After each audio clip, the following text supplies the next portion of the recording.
All right, and so that takes us into a nice middleweight bout. I'm really pumped about this Man, one. you must be so excited about this with Ian.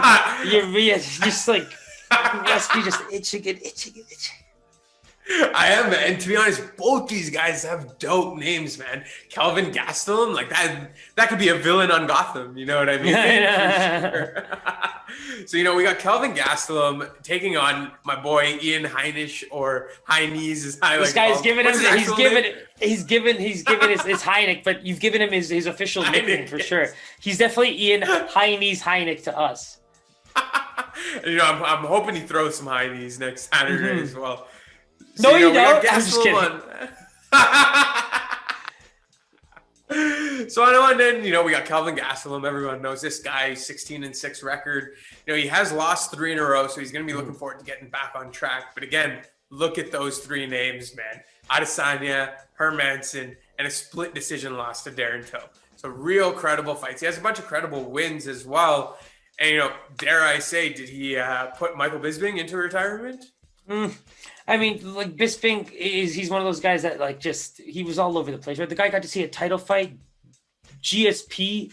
I mean, I don't know, was he already retired and just taking as many fights as he could? Who knows, right? For sure. I figured that would probably be the case, but I figured I'd throw some controversy in there. Right? Sure. Think about how beautiful this man got to end his career. A Silva fight, that Rockhold comeback. Like, all of these fights are just, he's got such a storybook fighter story. It's incredible. For sure. And then, on the flip side, we got my boy Heinisch here. So Heinisch comes in with a 14-3 record. He's 3-2 in the UFC. And he's going to look to keep that momentum going after he beat Gerald Meerschaert at UFC 250. Prior to that, he did have back-to-back losses against Omari Akhmadev and Derek Brunson, both by unanimous decision. So, he's going to be looking forward to keeping that momentum going. What do you see between these two guys, man? Yeah, so for me, it's Gastelum really has improved striking, right? He's starting to see, you saw him go 5 rounds with basically the best striker on the planet right now. It's kind of interesting to just see where his lapse in judgment kind of takes him sometimes.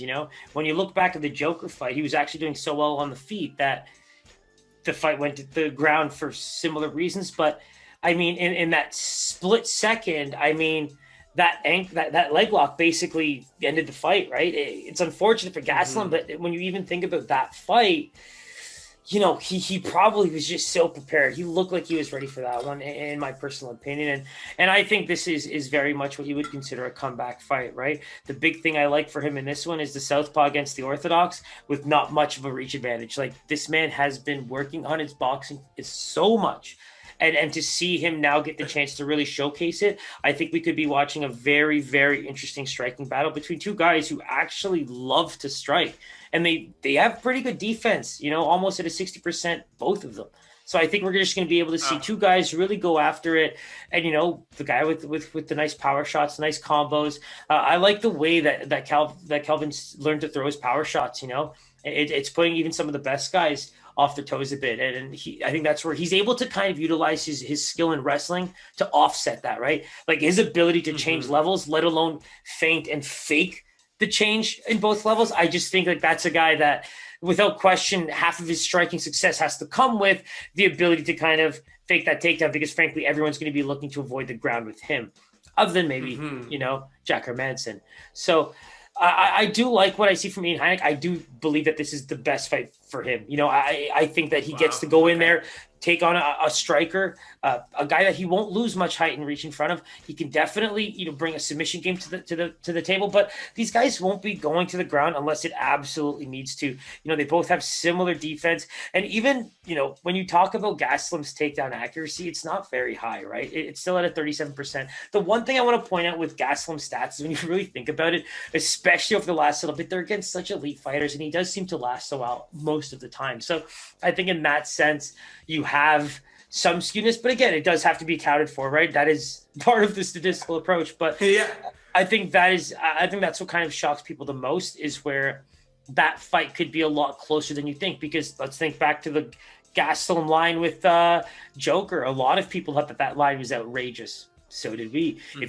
We have 2 bets in our entire time doing this that we can easily say. I don't even think one was while we were doing the show, but Gastelum and Anthony Smith on both those occasions were heavily ridden and heavily, you know what I mean? Like those were lessons to be learned. And I just think in both cases, Gastelum's feeling the same way.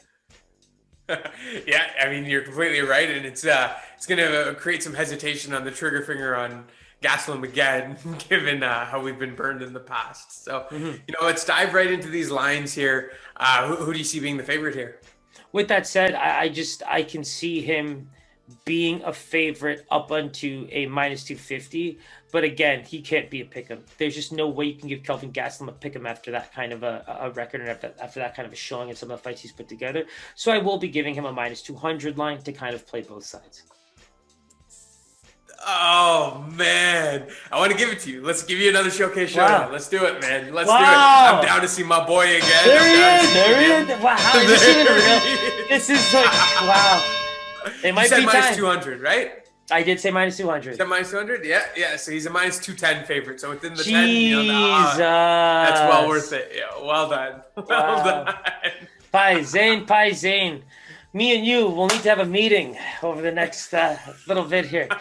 Because we are hot fire. Sure. We are hot fire. So given that -210 line, anything stand out to you there? I like I said, right? If there was something that I hate to say it, but if I were ever to be a professional fighter, Kelvin Gastelum is very much something that I kind of look at myself, and you really analyze yourself as a person, and those mental lapses where he might train his absolute ass off and maybe eat a little bit on the side. This man is so much smaller than everyone, but has chosen to go to a higher weight class just so he could eat. So, I mean, I truly believe Spirit animal, man. Spirit animal. You know, I truly believe that that side of things is where he just needs to keep his wits about him. If you watch the Adesanya fight, that's an example of where you watch the man truly go in there. I was going to say on steroids, but in this sport, you simply cannot say that as kind of like, just a way of saying someone did something very well. But so a faux pas, man. Right? But that was like, and it wasn't even peak, man, because I think that's a Gastelum that we can see. It's just, that's what it takes to be championship level fighter. To be quite real, like that level of mental game to go along with the physical, and he's got all the tools, man. He's got all the tools as a striker, and this is truly a fight for him to be able to win. Yeah, and I think, this is a great one for us to wait till the weigh-ins, kind of see how he's looking and see how both dudes are looking. But it seems like the early lean is on Gastelum, and that's something we'll lock in a little closer to. And I mean, you can even keep track because of how early we kind of are doing this. I mean, line movement is going to be your game with cards this early, and I think you're going to be able to really tell if we lock things in. I mean, picks will go up early too. Yeah, absolutely. That was a true treat.